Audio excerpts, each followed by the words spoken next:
I can tell that for the reverse mentoring, we just have 13 C-level people, So these are the 13 receiving this reverse mentoring from us. Yep.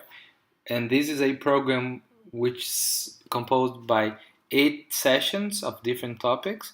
But then, let's say the traditional mentoring program, we're talking about maybe 100 mentors and some 200 to 300 mentees. Okay, so it's about 400 people, and is that just in Brazil? Just Brazil, yes. Wow, cool. That's good. How big is the organization in Brazil? It's some 5,000 people, including plants. If you just think about have offices, it would be, say, 1,000 people. Gotcha. It's a much bigger and diverse organization than I thought. Yes. That's interesting. Yeah. Okay, well, why don't I jump into our platform? And I guess I'm hearing a couple of things there. The first one we hear a lot is around, for people who are running programs currently, is around that kind of overall engagement piece where you've mentioned that you kick something off and it seems to go well for a month and you're not really sure what's happened down the track, or if it's still going. And then reporting as well sounds like the other sort of big area for you guys in terms of what you're reporting. So are you running the program currently and then reporting on outcomes to HR? Is that where you fit in? No, actually, I fit in much more as the guy who brings this stuff into the company. Say, I'm always searching for that startup that will do A, Gotcha. Or it's much more in my innovative, sense of working and trying to bring, innovation to the company. Okay, awesome. All right, well, let me share my screen. Give me a second. Mm-hmm.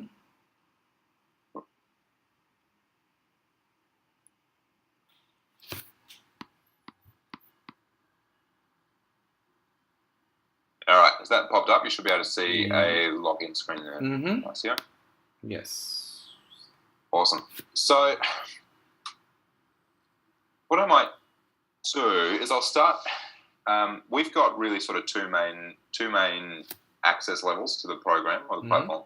So the first one being what we call the program coordinator, which tends to be the person or group of people who are running the program or responsible for the day-to-day running of the program, let me put it that way. Mm-hmm. And then the second one is obviously the participants themselves. So whether someone might be a mentor or a mentee or both, which is something we like to encourage. We can talk about that later. So I guess, look, if we talk about the program coordinator role for a minute, what they're ultimately responsible for is, setting up the program and, helping people, create profiles in there, which is ultimately going to facilitate the match. So they obviously, that person will be running recruitment, and then the matching itself, which we can chat through in a bit more detail shortly.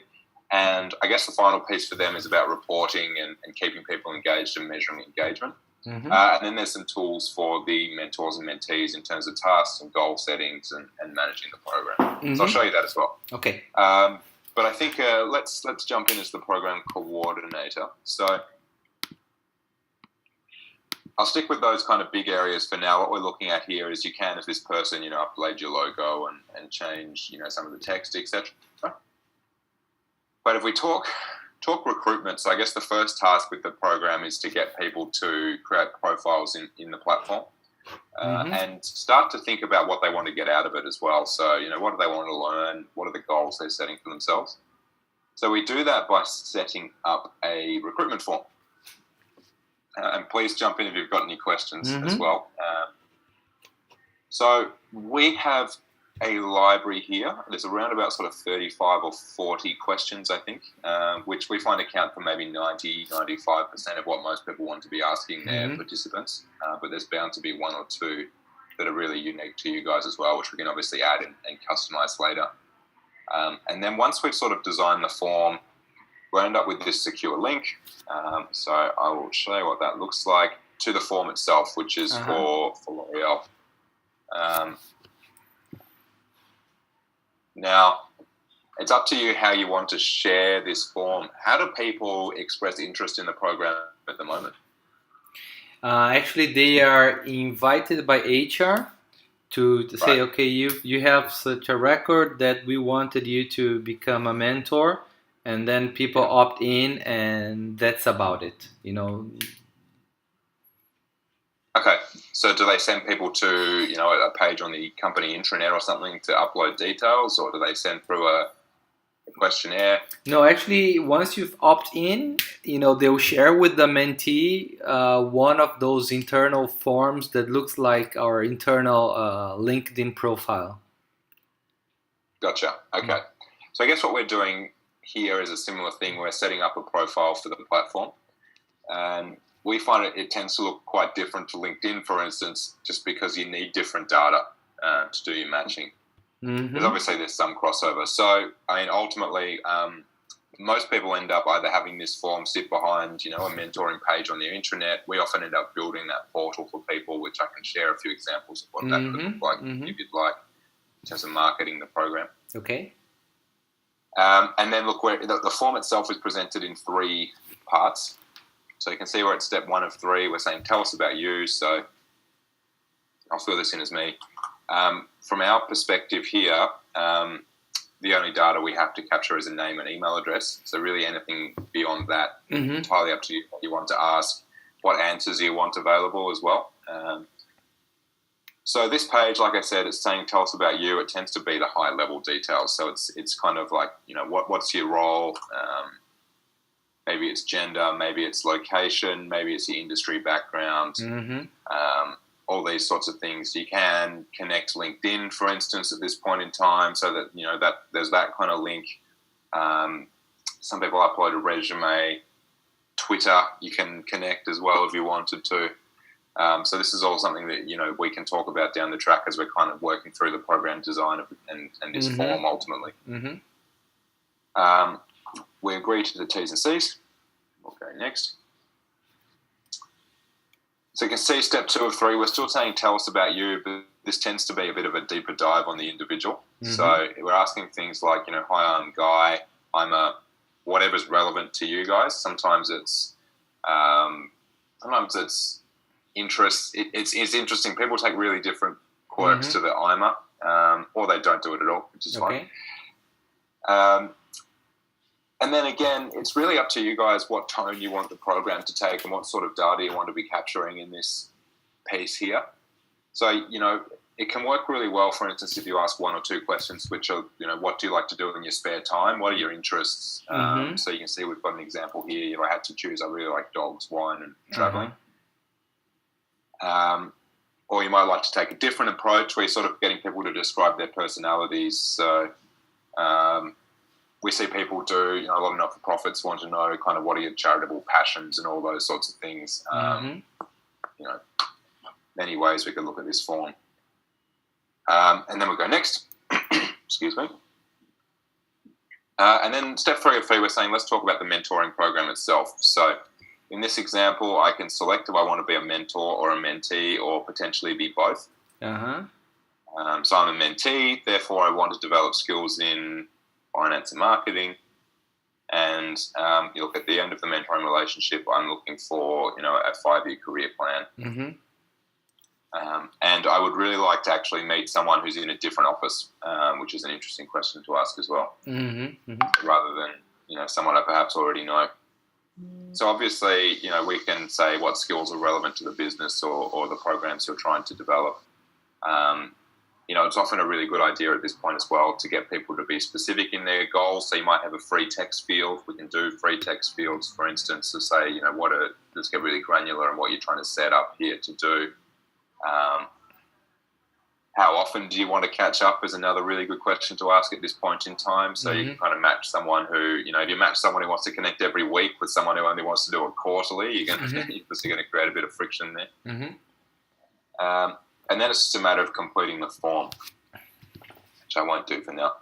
We find this recruitment form, like we work really closely with you guys on developing this. There is a bit of a science to it, I suppose, in the sense that you want to keep it as short as possible. So there's a kind of tendency, I guess, to want to ask 100 questions, but we find that rarely ever works. So it's about, I guess, defining what success for the program is. which we can help with as well. And then really backwards planning the whole thing. So we are about success. What sort of matches do I need to make? And, if I need to make those sorts of matches, what sort of data do I need to capture at this point in time so I can facilitate those matches? That's the sort of process we'd run. All right, let me log back in as well.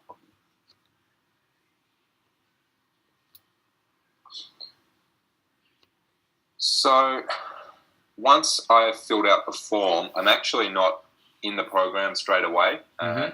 This gives the program coordinator the option, I guess, to vet and invite people in that do satisfy the criteria for being in the program. So, I can view what this person's put in their profile, and if I'm happy that they satisfy whatever criteria I've set, or maybe it's just I've got limited numbers, I can invite them in, in which case they get that sort of nice welcome email with the next steps. Or potentially there might be use cases where you need to reject them as well. Reject is a strong word. By default, if you reject someone, they don't get an email. But usually it's just because they've applied for the wrong program. It's probably the most common use case for that function. Okay. So after that point, we've got some people in the program ready to be matched. Really. Have you got any questions around that process? So, from the experience you've had with different companies, usually you just create, this landing page for mentoring for the company, and anyone can apply and then be rejected or accepted by the coordinator. That's certainly a common option. What we see a lot. Maybe when I show matching, it might be easier for me to explain this. Okay, but we often see a lot of companies run really specific mentoring programs for specific outcomes. Like, you guys have got that reverse mentoring program, for instance. So you're obviously going to want to really ring fence the participants in there. That's not open to everyone. But then, in addition to that, you might run that broader program where, it's just for being an employee of the business. You can take advantage of the company mentoring program as well. So it comes down to how we want to set it up. Okay. I'll talk matching, and then I think I can probably elaborate on that point. So we call all our mentoring relationships a loop. I should say that as well. Okay. So you'll see that terminology around the platform. But look, essentially we've got three main ways we can facilitate matches or create loops. First one being, program coordinator led. So where, a member of the HR team or whoever it may be that's running the program creates the matches.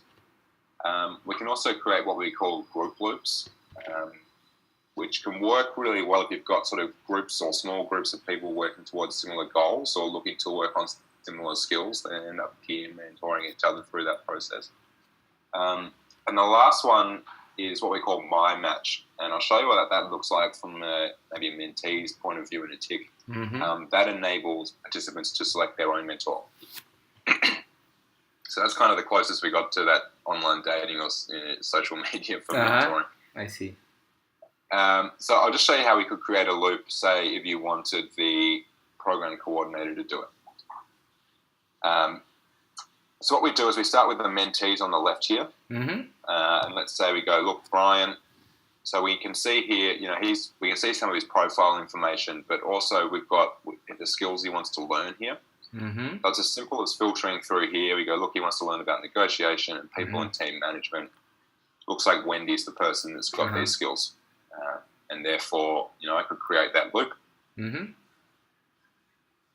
Or I might want to, save it as a draft and give it some thought, sleep on it for a day or two. Okay. The other really nice use case for the save as draft function, I'm supposed to compare the two. If I create the loop straight away, they're automatically going to get the loop created immediately and have kind of their profile of their person sent through in that email. If I save it as a draft, it can work really well if you run kickoff events for your program. So we're seeing a lot of people do that more and more these days where, they queue up all the matches basically and then kind of release them all at once. Which means everyone finds out, if they're in the same room having a drink or whatever it may be, and it's a really nice way to kick off with a bang. obviously if I change what I'm looking to match on, I'm going to get different sort of combinations. So I go negotiation, professional development. Looks like Eric's my guy. Obviously, this is quite a small program. There's only about 14 or 15 people in it. So generally what we see is that, if you've got 100, 150 people in here, you're probably going to need to select 4 or 5 of these tags. And then you'll end up with a short list of 2 or 3. And it's a matter of kind of, maybe that's the point in time where you compare the profiles, or maybe Brian and Eric and know that they really don't get along. Therefore, you're going to go with the other person. So we're quite big on still maintaining that human oversight there. Jump back out. Before I show you my match, just a couple more things while we're logged in as the program coordinator. On this screen here, I can see the activity levels in the loops. So if we talk about sort of measuring some of the engagement and activity levels, I can see Brian and Alec have not messaged at all in 7 months. So that's a huge red flag, obviously. On the flip side, there's some activity in the mentee discussion group. Jim and Pam have exchanged 37 messages, or even then the last one was a month ago. Maybe I'll log in as one of them now and we can write a message. And then I can view the log here as well, so I can really see what's going on. They're chatting, they're assigning tasks, they're sharing files. There's been an event, so they probably met for lunch or coffee or something. And I can pull all this data, this raw data as well, to a CSV file. Okay, but that's as detailed as you get, right? You don't get into the details of a certain event or a certain file that was uploaded, correct? No, that remains private to these 2 people. Awesome. So this just gives us, that activity. And messaging is really messaging in the most strict sense, but I was seeing that you also consider, we could understand messages also as interactions, correct? Because that could be an event, that could be a file that was uploaded, some sort of activity between the couple here. Yeah, exactly right. Okay. I'll show you what it looks like in a tick. The last thing I'll just show you here is that as the program coordinator as well, I can message, all users. So we come back to that engagement piece we were talking about earlier. Awesome. Maybe I want to just message all the people who haven't done anything in the last month. And then I select that group and I can message them all and just, check in. And they get that message both in the app and via email. Or by default, at least, they can set their own preferences as to how they want to be communicated with. But that means that, they're going to get it, basically. The other thing in terms of the engagement piece, which I'll probably have to send you an example of, it's a bit hard for me to demo, is the platform also does what we call a nudge sequence, which is entirely automated, and there's an algorithm that sits behind that. And what that does is it delivers a relevant piece of content or a relevant message to people based on what they're doing in the app. So it's it's an AI basically that's kind of looking, going, look, this person's having lots of tasks, or ticking off this. That maybe they're going to do some reading on this, or we've got these people over here who aren't doing anything, so we'll give them an automated nudge to get them back in the app. And it does that, like I said, automatically, generally sort of weekly-ish, depending on what's actually happening. As I said, entirely automated. And we find that works really well as to help engagement in the programs. And it's just a really nice way for you to know, or the person who's running the platform, the program, to know that people are still getting prods and relevant information to keep them engaged, even if you're not logging in every week. I'll share a couple of screenshots of that. It's a bit hard for me to show exactly what people get because it just comes from our whole library of content. Let me log out. I'll show you my match and what the loops themselves look like.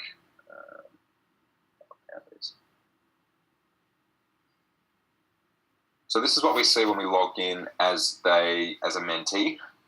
So you can see I've logged in as Pam. She has 3 mentors in this case, it looks like, Jim, Cindy, and Alice. She's in a group loop, in this case with all the mentees in the mentoring program. And she also has a loop back to the program coordinator. So every single person in the program has, this private chat channel with the person running it, where they can ask questions or raise any issues they may be having in private.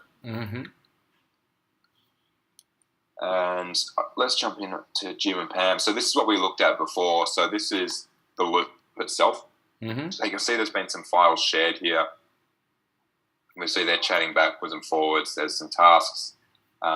So this looks very much like WhatsApp if you use it on your phone. And then, of course, I've got the ability to upload files, create an event, which will sync with your calendar, and create tasks, and then obviously tick them off once they're completed as well. And I can assign them to other people. So that's a really nice way to sort of track goals we find. So in the loop, I can see the entire history of everything here. So, tasks, events, files. So, over 6 or 12 months, you'd expect this to get pretty lengthy. So we can see entirely everything that's happened here. So they've caught up for coffee in December, etc. And there's a keyword search function as well. What we tend to find is this was designed really to journal the relationship. So some people use it like a straight chat app, which is absolutely fine if that's how they want to work, especially if they're working, they're remote to each other, I suppose. But we also see people really just using it to notate their interactions with their mentor or mentee. This is a nice way to have that record. I should say as well, this is fully integrated with your email. So if I message Jim now and he's not logged in, he would also get my message via email. He can then respond to that email. It will still log that interaction in the platform.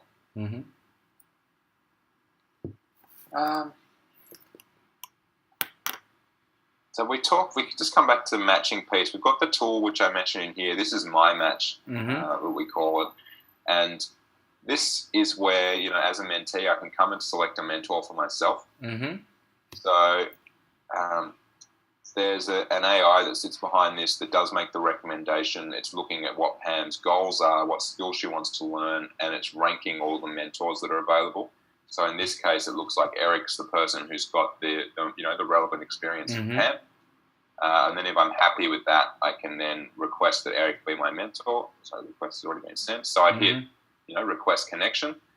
I can actually write a message in here, much like LinkedIn, that might say, hi Alex, I'm looking for someone to, help me out in marketing. I'd just like, an hour every 2 weeks for 6 months. And then, that person is much more likely to then accept, obviously, if they know what's expected of them. And then I'd send that off, and Alex would, in this case, would have to accept. So it's a two-way street. I might be really specific about what I want to learn as well. So let's say I'm really looking for someone who, is in the negotiation space, and I want someone who's good at negotiation in the construction industry. Looks like Brian is the person with these skills, so I could obviously request that Brian mentor me in those areas. So that's My Match. There is a My Match little dashboard here, so I can see actually someone's requested that they match with me, so I could accept that request if I wanted to. So that all sits in here as well. And I'll come back to the dashboard. I guess the last couple of things I might mention, I've sort of talked engagement a little bit. Reporting, I've talked quantitative, so I'll come back to that. We also have a resources hub in the platform. So this just sits here, and it's just got useful information for everyone. So I'm a mentee. What do I need to be doing to prepare for my meetings? What sort of questions should I be asking? Similarly for a mentor, I think a lot of people might forget that mentors often aren't sure what they're doing, especially if they haven't mentored before. So how to be a good mentor is quite important too. So that sits there. Anyone can access that at any time. And I guess the last piece So let me see if I've got a sample. Sorry, I'm just going to share. Cool. So in terms of reporting as well, we also do, in addition to you can obviously pull the activity levels and the engagement and all that sort of quantitative metrics at any point in time. But we also do generally quarterly what we call a pulse survey. And that's just designed, as the name says, to keep your finger on the pulse. Can you see that? You can see a pink PDF. Cool. And then what we do, so like I said, generally quarterly, we're asking questions through the app of your participants, generally sort of 4 or 5 questions. So we would work with you to design what they look like, but they do tend to be quite similar, along the lines of how you're tracking against your goal, how would you rate your mentor, all those sorts of things. And then what we do is collate all the data and present it back to you in a report. So this is just an example of what that could look like. So we do an executive summary of where the program is at so far, some of the raw data as well, which you can obviously pull at any time. And then these are the questions we ask. This is the information. This is what people are saying. This is the raw data associated with it. And we always give people the opportunity for some written feedback as well.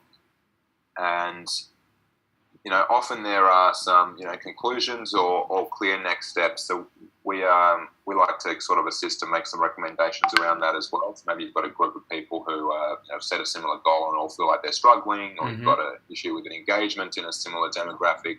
We can obviously assist the whole way in sort of trying to correct that as well. So I'll share this with you as well. Super clear. And in that regard, do you do an individual, say, NPS or ratings and reviews or something like that? We do NPS. So that pops up in the app from time to time. So we can always give a NPS for your program. But it's much more in the overall. Sorry? It's more in the overall program rather than say, okay, your experience with Marcio has been like, give him from 0 to 5 stars what the experience between you and Marcio in the program was like. So you would like to know at an individual level what people are sort of rating their mentor, or? Yeah, because at the end, since we would be willing to bring as many mentors, within the profile as possible, but then, as we see, their progress and how they being evaluated, even invite some mentors to do something else, with their spare time, not mentoring, Yeah, we don't. I mean, look, we could always ask it as a question in that pulse survey, I suppose. Say rate your mentor specifically. We don't surface that data in the app at the moment. What we are sort of looking at is, and there's about to be quite a large revamp of that profile and what your dashboards looks like. So hopefully, if we touch base in 2 or 3 weeks, I have other cool stuff to show you. And one of the things that won't be in the first iteration of that is, I guess, some ratings around what people's experience have been like with that person. I see. And that's something that not every program is going to want to have that on. For instance, but that's something we could use as well. So, I guess by the time you guys are up and running, there's a good chance that'll be live. But I hate to sell you on something that doesn't exist. Well, it does exist. It's live at the moment. And the thing is, when you say the app, is this something that is required to run the program? For which purpose? What does the app do besides, messaging, push, etc.? For a participant, a mentee or mentor. Yep. So, look, obviously, the second piece of what I've just mentioned there is around goal setting as well. So, yes, it's a messaging communication. It's designed to journal your relationship. It's designed to keep people, via those nudges that come through, designed to keep people engaged in the mentoring program. And ultimately, it's also, a resource center around sort of mentoring best practice. What we're moving towards is more, I suppose, explicit goal-setting tools. So what the app will do in the near future is, It's a good example. So rather than just me setting a goal saying I want to lose 10 kilos, it's a bad example, but I'll run with it. Say I want to use 10 kilos, it will then prompt me to say, well, when do you want to lose 10 kilos by? What are you going to do to get there? So it might be, look, you want to do it by the end of the year. I'm going to go for a half-hour walk every day. And therefore, if I say that, it's going to prompt me every day and say, Guy, have you gone for your walk today? So to keep people accountable, really, and give them the tools necessary to complete that goal. But in the sense of, setting up the appointment and doing the, let's say, video conference, this is outside the app. Yeah, so we used to have Skype integrated with the app, but we took it out because people wanted to use their own platform that they were familiar with. So we sort of found that, the people who like Skype obviously liked it, but then, that's 20% of people and 80% of people want to use Zoom or something else. So we just found that it, kind of kept everyone happy. So what people do is create an event in the app, I guess, with their login details in the location and just log in as normal. But does it integrate with like Outlook or the rest of the tools? Okay. Yeah, Google and Okay. So we talked about the app, messaging. Okay, when we talk about the language, because everything obviously is in English, the translation is done within the code, or is there some sort of a dictionary that we could, make this from to? Where would you? So I mean, at the moment, the app itself is only in English. Is there? Would it be Spanish? Forgive my ignorance. Oh, it's Portuguese. Portuguese. Yes. Right. So I mean, people could always, I suppose, message and we could communicate to people in Portuguese. I guess some of the buttons in the app themselves would remain in English. Okay. Yeah, because the part that I'm most, afraid of, it's when it comes, to adjectives, because like bold can be translated in so many Portuguese words that having that in English, it's for me, something, complicated in the long run. As you put more people in and less fluent in English, it's gonna generate more doubts than Right. What word was that? Bold. Like bold, or even like industriousness and all these things that in English has like 15 different senses when you try to translate them to Portuguese, Well, we could, in terms of creating the profile, we could customize that. Okay. We could do that probably, so that when you are asking people to describe their personalities or set goals, they're seeing, those options in Portuguese. Okay. So I guess that would remove the ambiguity around that issue. And then, it will be up to them to communicate in Portuguese. Okay. With their relationship. In your experience with the groups, what's the real purpose? When you do these groups, is this something that it's widely used, or it's not that much?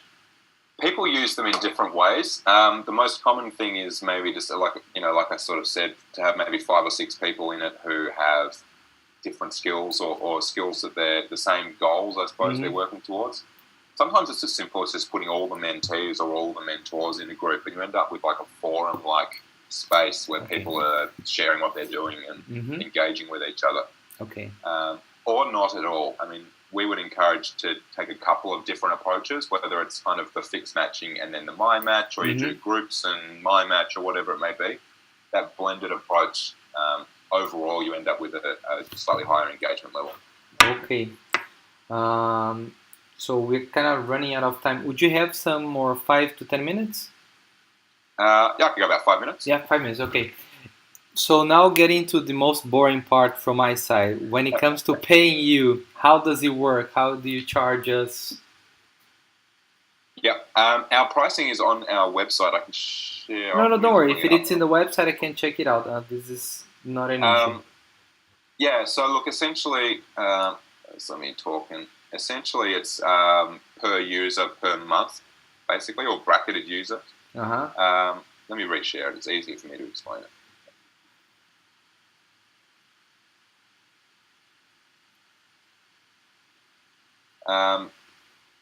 So you can see we've got some brackets here, and it's for X number of people. So you probably, how many do you say at the moment? You said you've got about 500 people, 400 people. So you might be in here, for instance, to start off with. And this is both mentees and mentors. So and bearing in mind that some people could be both. So it sounds silly, but one person is one person. So, if you're in it and you've got two mentees and two mentors, you're still only one person. So we're not penalising you for having multiple relationships. Or, and then you as an organisation could also run multiple programs as well. So that's fine too. So it's really straightforward how many people are partaking in mentoring. That's how it works. Okay, clear. Okay. And do you receive what? Credit cards, PayPal, international transfer? Yeah, we can do all of the above. Okay. And because one thing that I need to see internally, which is a super issue for us in the country, is that whenever I hire some sort of a service internationally, we pay up to 60%, like 60, in terms of different taxes that are applied to any international contract. But this is something. Is that a Brazilian government? Oh yes, it is. It's like some protection fees. It's ridiculous. Sometimes, depending on the nature of the service, it can be a little less, but it can get up to 6%. But this is something that it's something I think to see later on. With our sourcing department. And if I needed all these company information, etc., is this something I could ask you, or is this something I should? What information are you after? I'll share it with you. For instance, we call here in the country, it's called like tributary number, which is like the ID of your company in your country's registries, etc. Yeah, so we call it a business number. Yeah, I can share. Ours is Australian, obviously, but I can share that with you. Okay, so I'm gonna write down all the things that I might need, before we jump into anything. Is there some sort of a trial that I could just put, my personal credit card and run it for a few weeks or something, or it's? We don't do that at the moment. No. We've sort of thought about that for tiny programs, but not at the moment. And I guess the issue being that unless you have, a core number of users in the platform, it doesn't make a lot of sense. Okay. So. No, it's super clear. Whether you wanted to start it off with a pilot for 3 months at 50 people or something, and just get a group of people and test it out, that's wouldn't be an uncommon way of rolling it out and then scaling up to your 400 people. Yeah, that might probably be the case, because I'm also running a sub-reverse mentoring within just my division, and that would be, say, 10 mentees and some 15, maybe some 15 mentees for 10 mentors, so there'll be 25 people for the...